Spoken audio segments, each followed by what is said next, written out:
তোমরা সকলে কিরকম আছো? তো আশা করি ভালো আছো। তো আজকে আমি যে বিষয়টি পড়াবো সেটি হলো স্ট্যান্ডার্ড 4 এর দেখো একটি গদ্য 17 নং পেজ। তো অনলাইন ক্লাসটি শুরু করার আগে বলতে চাই যে তোমরা অনলাইন ক্লাস চলাকালীন তোমরা পাঠ্যপুস্তকটি সঙ্গে নিয়ে বসো। এক্ষেত্রে কি হবে, অনলাইন ক্লাস চলাকালীন তোমরা যদি পাঠ্যপুস্তকটি সঙ্গে নিয়ে বসো সেক্ষেত্রে তোমাদের পড়াটি বুঝতে অনেকটা সহজ হয়ে উঠবে। তো 17 নং পেজ বের করে নাও, সেটি হলো তত্ত্বচানের অ্যাডভেঞ্চার। তো যেটি লেখকের নাম কি, তেতসুকো কুরোয়ানগি। দেখো এখন লেখকের পরিচিতি সম্বন্ধে আমরা একটু জেনে নেই। 1933 খ্রিস্টাব্দে জাপানে জন্ম হয়েছিল তেতসুকো কুরোয়ানাগি নামক এক ব্যক্তি। মূলত তিনি এটি জাপানি ভাষা থেকে ইংরেজিতে অনুবাদ করেন। এই গদ্যটি ইংরেজিতে অনুবাদ করেছিলেন ডরোথি ব্রিটন। তারই এটি হলো বাংলা অনুবাদ তত্ত্বচানের অ্যাডভেঞ্চার। এবার গল্পটি একটু আমরা বিস্তারিত আলোচনা করি। দেখো, স্কুলে হল ঘরে যেদিন তাঁবু টাঙানো হয়েছিল তার দুদিন পরে এই ঘটনা ঘটেছিল। স্কুলের হল ঘরে যেদিন তাঁবু টাঙানো হয়েছিল এর দুদিন পরে একটি ঘটনা ঘটেছিল। সেদিন তত্ত্বচান ইয়াসুয়াকি চানকে গাছে ওঠার নিমন্ত্রণ করে। তত্ত্বচান ও ইয়াসুয়াকি চান হলো দুজন বন্ধু, একই সাথে পড়ে, একই স্কুলে তারা একই স্কুলে পড়াশোনা করে। তাকে কি নিমন্ত্রণ জানিয়েছিল, তাকে গাছে ওঠার। সে কথা অবশ্য দুজনের মা বাবা কেউই জানতে পারেনি। তাদের যে দুজনের মা বাবার মধ্যে সে কথা কেউই জানতো না। সবারই একটা করে গাছ ছিল তেমনইতে, অর্থাৎ সবারই একটা করে তমইতে গাছ ছিল। মানে স্কুলের মধ্যে যে গাছগুলি ছিল প্রত্যেকেই তার এক একটা করে দখল করে নিয়েছিল। স্কুলের মধ্যে অনেক গাছ রয়েছে, সেই গাছগুলির মধ্যে যে স্কুলের ছাত্ররা তার প্রত্যেকে এক একটি গাছ দখল করে নিয়েছে। সবাই যে যার নিজের গাছে চড়ত, প্রত্যেকেরই নিজের এক একটি করে গাছ রয়েছে, সবাই তাদের নিজের গাছেই চড়ত। তত্ত্বচানের একটা গাছ ছিল, সেটি হলো বেড়ার ধারে। তত্ত্বচানের যে একটি গাছ ছিল সেটি হলো বেড়ার ধারে। যে রাস্তাটা কুহুনপুচ্চুর দিকে চলে গেছে ঠিক তার পাশেই তার গাছটি। বেশ বড় একটা গাছ। তত্ত্বচানের যে গাছটি সেই গাছটি বেশ অনেকটা বড়। গাছের গাটা ছিল পিছল। এই যে গাছের গাটা কিরকম, গাছের গাটা ছিল পিছলা অর্থাৎ পিছল। কিন্তু কেউ যদি একটু কায়দা করে একবার উঠতে পারে তাহলে সে দেখবে মাটি থেকে 6 ফুট উঁচুতে একটি ডালে এমন ভাবে ভাগ হয়ে গেছে যে তার উপরে চললে বেশ একটা দড়ির দোলনায় চেপে আছি বলে মনে হয়। অর্থাৎ গাছটির মধ্যে উঠলে অনেকটা আরামের জায়গা রয়েছে, যেটির মধ্যে বসে থাকা যায় দোলনার মতো। সেখানে উঠে তত্ত্বচান প্রায় টিফিনের সময় বা ছুটির পরে গাছের নিচের লোকজন ও উপরে আকাশের দিকে তাকিয়ে থাকে। সেই গাছটির উপরে উঠে তত্ত্বচান কি করে, যে টিফিন করে, টিফিনের টাইমে উপরের দিকে আকাশ আর নিচে দেখে যে মানুষ বাজারের দিকে চলছে, রাস্তাঘাট দেখা যায়, যে মানুষ হেঁটে যাচ্ছে রাস্তা দিয়ে দেখা যায় তার গাছটির উপরে বসলে। স্কুলের ছেলেমেয়েরা গাছগুলোকে তাদের নিজের সম্পত্তি বলে মনে করত। স্কুলে যে ছেলেমেয়েরা রয়েছে তারা কি করতো, তারা নিজেদের যে প্রত্যেকটি গাছ, প্রত্যেকের জন্য এক একটি গাছ রয়েছে দখল করে নিয়েছে, তারা সেই গাছগুলোকে তারা নিজেদের সম্পত্তি মনে করত। ফলে কেউ যদি আর কারো গাছে চড়তে চাইতো তাহলে তাকে গিয়ে বলতে হতো, আমি কি একটু ভিতরে আসতে পারি। অর্থাৎ নিমন্ত্রণ বাড়ির মতো।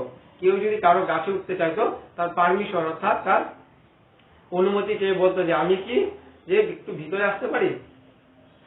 পোলিওর জন্য ইয়াসুয়াকি চানের পায়ে অসুবিধে ছিল বলে, অর্থাৎ পোলিওর জন্য তত্ত্বচানের বন্ধু ছিল ইয়াসুয়াকি চানের, তার পায়ে একটু সমস্যা রয়েছে। ওর কোনো নিজস্ব গাছ ছিল না, তার নিজস্ব কোনো গাছ নেই। সেজন্য তত্ত্বচান ওকে ওর গাছে ওঠার নিমন্ত্রণ করেছিল। তত্ত্বচান কি করেছিল, তাকে ওর গাছে ওঠার নিমন্ত্রণ করেছিল। এ কথা অবশ্য ওরা আর কাউকে বলেনি। এই কথাটি তারা দুজনের মধ্যে ছিল, কাউকে বলেনি। কারণ শুনলে সবাই খুব রাগারাগি করবে। কারণ আরো যে বন্ধুরা রয়েছে তারা যদি শোনে তাহলে কি করবে, তারা রাগারাগি করবে। তত্ত্বচান বাড়ি থেকে বেরোনোর সময় মাকে বলেছিল, তত্ত্বচান কি এবার দেখো বাড়ি থেকে যখন বেরোচ্ছে তখন দেখো এবার তার মাকে কি বললো, তার মাকে বললো যে সে ড্যানেন চকুতে ইয়াসুয়াকি চানের বাড়িতে যাচ্ছে, সে ইয়াসুয়াকি চানের বাড়িতে যাচ্ছে। মিথ্যে কথা বলেছিল বলে ওর মায়ের মুখের দিকে তাকিয়ে সে কথাটি সে বলতে পারেনি, কারণ সেটি মিথ্যে কথা বলছে তার মার দিকে। কেননা তাই সে লজ্জা বোধ কিছুটা হচ্ছে, তাই সে তার মার মুখের দিকে তাকিয়ে বলতে পারেনি কথাটা। তাই ও জুতোর ফিতের দিকে তাকিয়ে কথাগুলি বলেছিল। সে তার নিচে অর্থাৎ যে জুতো পরেছিল সেই জুতোর ফিতের দিকে তাকিয়ে তার মাকে এই কথাগুলি বলেছে। কিন্তু রকি ওর পিছনে পিছনে স্টেশন পর্যন্ত এসেছিল। রকি ওর পিছনে পিছনে স্টেশন পর্যন্ত এসেছিল। তারপর ট্রেনে চাপার আগে তোত্তো-চান রকিকে সত্যি কথাটা বলেছিল। তো এরপর দেখা যায় যে ট্রেনে উঠবে, ট্রেনে ওঠার আগে রকিকে এবার তোত্তো-চান তার সত্যি কথাটা বলল। কি বলল? দেখ, আমি স্কুলে যাচ্ছি, ইয়াসুয়াকি-চানকে আমার কাছে চড়াবো নিমন্ত্রণ করেছি বলে। তার বন্ধুকে, তোত্তো-চানের বন্ধু ছিল ইয়াসুয়াকি-চান, তাকে তার গাছে উঠাবে নিমন্ত্রণ করেছিল। এই কথাটি তার রকিকে সে বলল। তোত্তো-চান স্কুলে গিয়ে দেখলো ইয়াসুয়াকি-চান ফুল গাছগুলোর পাশে চুপ করে দাঁড়িয়ে রয়েছে। কি দেখলো? তোত্তো-চান স্কুলে গিয়ে দেখলো যে ইয়াসুয়াকি-চান ফুল গাছগুলোর পাশে চুপ করে দাঁড়িয়ে রয়েছে। এমনিতে কেউ কোথাও নেই, গরমের ছুটি চলছিল, গরমে তখন ছুটি চলছে। ইয়াসুয়াকি-চান তোত্তো-চানের থেকে বয়সে একটু বড়। দেখো এবার ইয়াসুয়াকি-চান হলো তোত্তো-চানের থেকে একটু বয়সে বড় দুজনের মধ্যে। তোত্তো-চানকে দেখতে পেয়ে ইয়াসুয়াকি-চান তাড়াহুড়ো করে পা টানতে টানতে হাত দুটো সামনের দিকে বাড়িয়ে দিল। অর্থাৎ পোলিওর জন্য কি, পোলিওর জন্য আমরা দেখতে পাই ইয়াসুয়াকি-চানের পায়ে সমস্যা, তাই সে দেখা যায় যে পাটি এরকম সে হাঁটতে পারে না, ধীরে ধীরে হাঁটে। সেইভাবে যখন সে দেখলো তোত্তো-চানকে দেখতে পেয়ে সে তার দিকে এগিয়ে আসলো। ওরা যে লুকিয়ে লুকিয়ে কিছু একটা করতে চলেছে এটা ভাবতেই তোত্তো-চান খুব হাসি পেল। এই কথাটি ভাবতে তোত্তো-চানের খুব হাসি পেল। ইয়াসুয়াকি-চানও হি হি করে হাসতে আরম্ভ করলো। এবার দেখো কি দেখা যায়, ইয়াসুয়াকি-চানও হি হি করে তাদের দিকে হাসতে শুরু করলো। ইয়াসুয়াকি-চানকে নিয়ে তোত্তো-চানও গাছের দিকে গেল। অর্থাৎ দেখা যায় যে ইয়াসুয়াকি-চান কি করলো, ইয়াসুয়াকি-চান তোত্তো-চানকে সঙ্গে করে নিয়ে গাছের দিকে গেল, যে গাছটির মধ্যে ওঠার জন্য তাকে নিমন্ত্রণ করেছিল। প্রত্যেকের এক একটি করে গাছ চলেছে, এর আগে আমি পড়িয়েছি, দেখো পড়াতে আমরা পেয়েছি, ঠিক না? তো এখানে দেখো তার গাছের দিকে নিয়ে গেল তার বন্ধুকে গাছে ওঠাবে বলে। তারপর দারোয়ানের ঘর থেকে একটা মই নিয়ে এলো। এরপর দেখা গেল কি, দারোয়ানের ঘর থেকে একটা মই নিয়ে এলো বন্ধু তোত্তো-চান তার ইয়াসুয়াকি-চানকে ওঠাবে বলে। মইটা নিয়ে এসে ও গাছের গায়ে এমন ভাবে ঠেকিয়ে রাখলো যাতে মইয়ের মাথাটা সেই ভাগটা হাওয়ার ডালের উপর ছুঁতে পারে। এমন ভাবে রাখলো মইটা যে সেটি মনে হয় ডালটার মধ্যে যেন শক্তভাবে অর্থাৎ চিপকে লেগে থাকে। এবার নিজে মই দিয়ে উপরে ওঠার চেষ্টা করলো। মইয়ের মাথাটা দু হাত দিয়ে ধরে রেখে ইয়াসুয়াকি-চানকে বলল, এবার ওঠার চেষ্টা করো। ইয়াসুয়াকি-চানকে এবার বন্ধু সে বললো, এবার তুমি ওঠার চেষ্টা করো মইটি রেখে দিয়ে বলল। ইয়াসুয়াকি-চানের হাতে পায়ে এতই কম জোর ছিল যে মইয়ের প্রথম ধাপটাও তার পক্ষে ওঠা সম্ভব নয়। অর্থাৎ তার পায়ে, অর্থাৎ শরীরের শক্তি কম, এমনিতেও সে পায়েও শক্তি খুব কম পায়। অর্থাৎ সে মইয়ের মধ্যে পা রেখেছে একটু উঠবে, সেই শক্তিও দেখা যাচ্ছে সে পাচ্ছে না। তোত্তো-চান পিছন দিকে ফিরে নেমে এলো। তোত্তো-চান পিছন দিকে ফিরে নেমে এলো, এসে ইয়াসুয়াকি-চানকে নিচের দিক থেকে ঠেলে তাকে তুলে ধরার চেষ্টা করলো। নিচের দিক থেকে তাকে ঠেলছে যাতে সে উপরে উঠতে পারে ইয়াসুয়াকি-চান। কিন্তু বেচারা তো নিজেই ছোটখাটো রোগা একটা মানুষ, সে নিজেই একটা ছোটখাটো রোগা মানুষ। ওর পক্ষে কি তা সম্ভব? ওর পক্ষে তা সম্ভব না, কেননা তোত্তো-চানও শক্তিশালী নয়, সেও কিছুটা রোগা, অর্থাৎ তার শরীরে শক্তি সেরকম নেই যে তাকে তুলতে পারবে। দেখো তাও সে চেষ্টা করছে বন্ধুকে তোলার জন্য গাছে। মইটাকেও সোজা করে কিছুতেই রাখা সম্ভব হচ্ছিল না। ইয়াসুয়াকি-চান মইয়ের প্রথম ধাপ থেকে পা নামিয়ে মাথা নিচু করে দাঁড়িয়ে রইল। ইয়াসুয়াকি-চান দেখো প্রথম ধাপ পা থেকে মাথা, সে কি করলো, মই থেকে প্রথম যে পাটি একটু তুলেছিল সেটি নামিয়ে মাথা নিচু করে দাঁড়িয়ে রইল। এই প্রথম তোত্তো-চান বুঝতে পারলো, এই যে প্রথম তোত্তো-চান বুঝতে পারলো সে যে কাজটা এত সহজ নয়, যে কাজটা সে করতে যাচ্ছে এত সহজ নয়। ইয়াসুয়াকি-চান ও গাছে চড়বে, ইয়াসুয়াকি-চান ওর গাছে চড়বে, এটা ছিল তার একমাত্র ইচ্ছে। তো দেখো বন্ধুকে সে গাছে চড়াবে, এটা ছিল তোত্তো-চানের ইচ্ছে। কিন্তু সে চেষ্টা করছে তার বন্ধুকে গাছে ওঠানোর জন্য মই দিয়ে, কিন্তু সে পারছে না। এবার দেখো কি রয়েছে। তো আর ইয়াসুয়াকি-চানও তাই আশা ছিল, ইয়াসুয়াকি-চানেরও সেই আশা ছিল যে সে বন্ধুর গাছে উঠবে। তোত্তো-চান ঘুরে গিয়ে ইয়াসুয়াকি-চানের সামনে দাঁড়ালো। তোত্তো-চান ঘুরে গিয়ে দেখে এবার ইয়াসুয়াকি-চানের সামনে দাঁড়ালো। বেচারা এত মনমরা হয়ে গিয়েছিল যে তত্ত্বচান ওকে হাসাতে চেষ্টা করতে লাগলো। এবার দেখুন মনমরা হয়ে যায়, সে গাছ উঠতে পারছে না, ওঠার চেষ্টা রয়েছে। এবার কি করছে, তত্ত্বচান তার বন্ধুকে হাসানোর চেষ্টা করছে। তারপর দেখো কি রয়েছে, তারপর বলল দাঁড়াও একটা জিনিস করা যায়। এরপর বন্ধুকে সে বলল দাঁড়াও আমি একটা বুদ্ধি বার করি, দেখি কি করা যায়। দারোয়ানের ঘরে ছুটে গিয়ে একটা বাড়ির সিঁড়ির মতো মই নিয়ে এলো, একটা মই নিয়ে এলো। ওটা এমনিতেই সোজা হয়ে থাকবে, কাউকে ধরতে হবে না। অর্থাৎ এই মইটি দারোয়ানের ঘর থেকে যে মইটি নিয়ে আসলো সেটি এমনিতেই সোজা হয়ে থাকবে, সেটি কাউকে ধরতে হবে না। ওই সিঁড়ি মইটা ও টেনে নিয়ে এলো, অর্থাৎ যে সিঁড়িটি রয়েছে দারোয়ানের ঘরে এখানে সে টেনে নিয়ে এলো।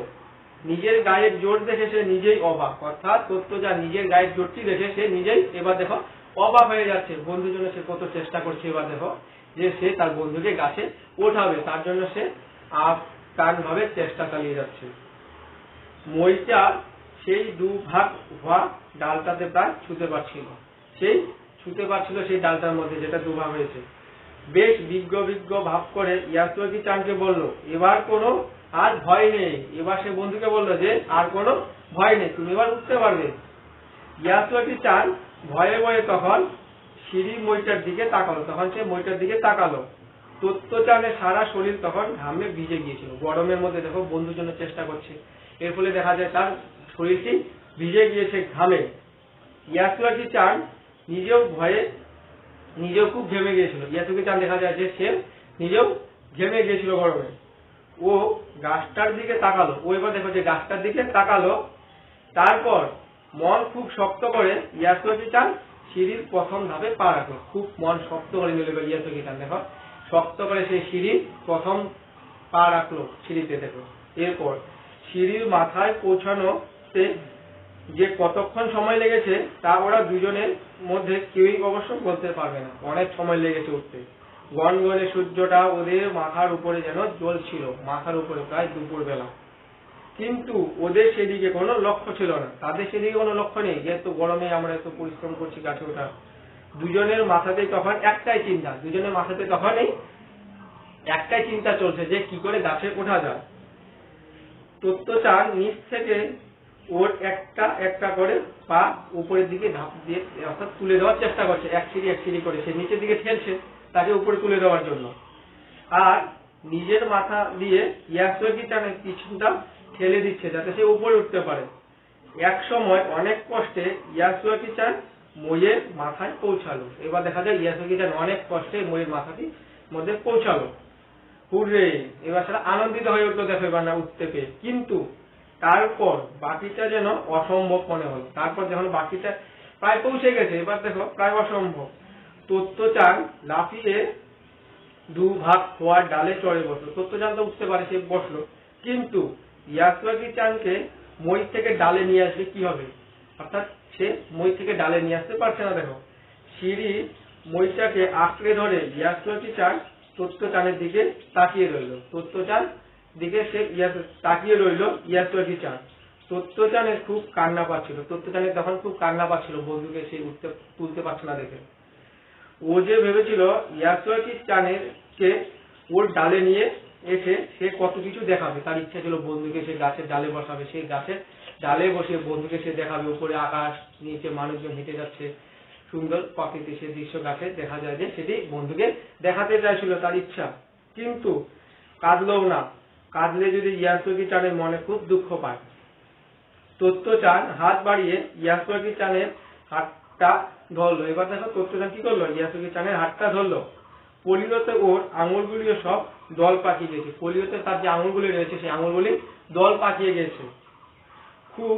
তবু দেখো তত্ত্বচান চেষ্টা করছে তার আঙুলগুলো যেত ধরার, অর্থাৎ আঙুলগুলো অনেকটাই লম্বা। তত্ত্বচানের চেয়ে তার হাতটা ছিল বড়, আঙুলগুলিও অনেকটা লম্বা। তত্ত্বচান অনেকক্ষণ ধরে তার হাতটা ধরে রইল। তারপর বললো দেখো তুমি শুয়ে পড়ো আর আমি তোমাকে টেনে তুলতে পারি কিনা চেষ্টা করি। বড়রা যদি কেউ এই ভয়ানক বিপজ্জনক দৃশ্যটি দেখতেন তাহলে তার কি মনে করতেন?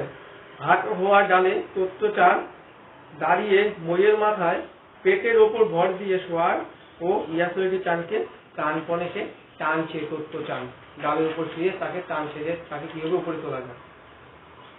দেখো কি হয়েছে, তারপর দেখো, তাহলে নিশ্চয়ই তারা চিৎকার করে উঠতেন, তারা তাই দৃশ্য দেখে তারা বড়রা চিৎকার করে উঠতেন। কিন্তু ইয়াসুয়াকি চান তো সমস্ত আস্থা রেখেছিল তত্ত্বচানের উপরে, আর তার জন্য তত্ত্বচানের জীবনের ঝুঁকি নিয়েছিল। ওর ছোট্ট হাতে মুঠোয় ইয়াসুয়াকি চানের হাত সমস্ত শক্তি দিয়ে তাকে টেনে তোলার চেষ্টা করছে। এক এক সময় এক এক টুকরো মেঘ এসে ওদের প্রখর সূর্যের তাপের হাত থেকে রক্ষা করে যাচ্ছিল তাদের। মেঘ অর্থাৎ বৃষ্টি পড়ছে কিছুটা। দেখো অবশেষে দুজনে এই গাছের ডালের উপর মুখামুখি দাঁড়াতে পারলো, দুজনে এবার দেখো দাঁড়াতে পারলো। তত্ত্বচান ঘামে ভেজা চুল মুখের উপর থেকে সরিয়ে মাথা নিচু করে ইয়াসুয়াকি চানকে এবার দেখো বন্ধুকে আমন্ত্রণ জানাচ্ছে, অর্থাৎ তার তুলে ফেলেছে। এবার সে বলল স্বাগতম। ইয়াসুয়াকি চান গাছের গায়ে পিঠ ঠেকিয়ে মুচকি হেসে বলল, আসতে পারি ভিতরে? অর্থাৎ বন্ধুকে সে বলছে যে আমি এবার তোমার ঘরে আসতে পারি। অর্থাৎ প্রত্যেকটি গাছে ছেলেরা তাদের নিজ নিজ সম্পত্তি বলে মনে করতো, তাই এক একজনের গাছে যখন আরেকজন উঠতো তো তাদের পারমিশন অর্থাৎ অনুমতি চাইতো, বলতো যে আমি কি আসতে পারি। দেখো এবার বন্ধুকে গাছে উঠে সে কি বললো যে আসতে পারি ভিতরে। ও তো ওর আগে কোনোদিন এমন দৃশ্য দেখেনি, এরকম দৃশ্য সে আর আগে কখনো দেখেনি। গাছে ওঠার ব্যাপারটা তাহলে এই রকম। এক কথা বলে সে মনে হাসে, এই কথা সে বলে দেখো মনে মনে সে হাসলো। দুই বন্ধুতে বেশ অনেকক্ষণ রইল গাছের ওপরে, দুই বন্ধুতে মিলে দেখা যায় অনেকক্ষণ গাছের উপরেই বসে রইল। বসে বসে নানা রকমের গল্প করলো, তারা নানা রকমের গল্প করছে গাছের উপরে বসে, খুব আনন্দ তারা অনুভব করছে। জানো আমার দিদি তো আমেরিকায় থাকে। এবার দেখো ইয়াসুয়াকি চান কি বলছে, আমার দিদি তো আমেরিকাতে থাকে। ও বলেছে ওদের নাকি টেলিভিশন বলে একটা জিনিস আছে, আমেরিকাতে দেখো টেলিভিশন বলে একটা জিনিস রয়েছে। বন্ধুকে সে বলছে। ইয়াসুয়াকি চান খুব উৎসাহের সঙ্গে বলল, ও বলেছে জাপানে যখন টেলিভিশন আসবে তখন আমরা বাড়িতে বসেই সুমো পালোয়ানদের দেখতে পাবো, সুমো পালোয়ানদের আমরা বাড়িতে বসেই দেখতে পারবো। টেলিভিশন নাকি একটা বাক্সের মতো, আমার দিদি বলেছে। অর্থাৎ তাদের টেলিভিশন সম্বন্ধে এক বন্ধু আরেক বন্ধুকে ধারণা দিচ্ছে যে টেলিভিশন একটা বাক্সের মতো, কেননা সে তার দিদির কাছে শুনেছে। ইয়াসুয়াকি চান যে কিনা একটা মাঠেও ঘুরে বেড়াতে পারে না, তার কাছে এই ঘরে বসে বসে বাইরের পৃথিবীটাকে দেখতে পাওয়া মনে কি হতে পারে সেটা বোঝার মতো বড় তত্ত্বচানেরও তখন হয়নি। খুব আনন্দ অনুভব করছে ইয়াসুয়াকি চান, কেননা সে খোড়া, গাছে উঠতে পারে না। সে দেখো সে কিনা একটা মাঠেও ঘুরে বেড়াতে পারে না। ও কেবল ভাবছিল একটা ঘরের ভিতরে একটা বাক্স, তার মধ্যে ইয়া বড় একটা সুমো পালোয়ান, এটা কেমন করে হতে পারে। সে সেই টেলিভিশন সম্বন্ধে সে ভাবতে শুরু করলো। ব্যাপারটা হলে কি কিন্তু দারুণ হবে। ও ভেবেছিল তখনকার দিনে আসলে কেউ টেলিভিশনের কথা জানতোই না, তখনকার দিনে টেলিভিশন সম্বন্ধে অনেকেরই ধারণা ছিল না, জানতোই না। ইয়াসুয়াকি চান ওই প্রথম তত্ত্বচানকে দেখো ওই যন্ত্র সম্বন্ধে পরিচিত করিয়ে দিল। টেলিভিশন সম্বন্ধে ইয়াসুয়াকি চান তত্ত্বচানকে গাছে বসে বলছে যে টেলিভিশন তো দূর থেকে যে মনে করে দেখা যায় যে সুমো পালোয়ানদের আমরা এখানে দেখতে পারবো বাড়িতে বসে। তো তত্ত্বচান এটি জানতো না, ইয়াসুয়াকি চানের মুখে সে প্রথম শুনলো। দূরের পাখিরা গান করছে আর গাছের ডালে বসে দুই বন্ধু আনন্দে তারা গল্প করছে।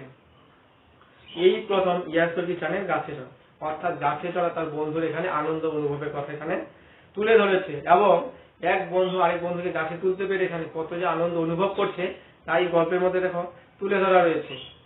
তো তুমি গল্পটি আজকে পড়িয়ে দিলাম, তোমরা বাড়িতে পড়ো। তো নেক্সট ক্লাসে আবার দেখা হচ্ছে, ঠিক আছে।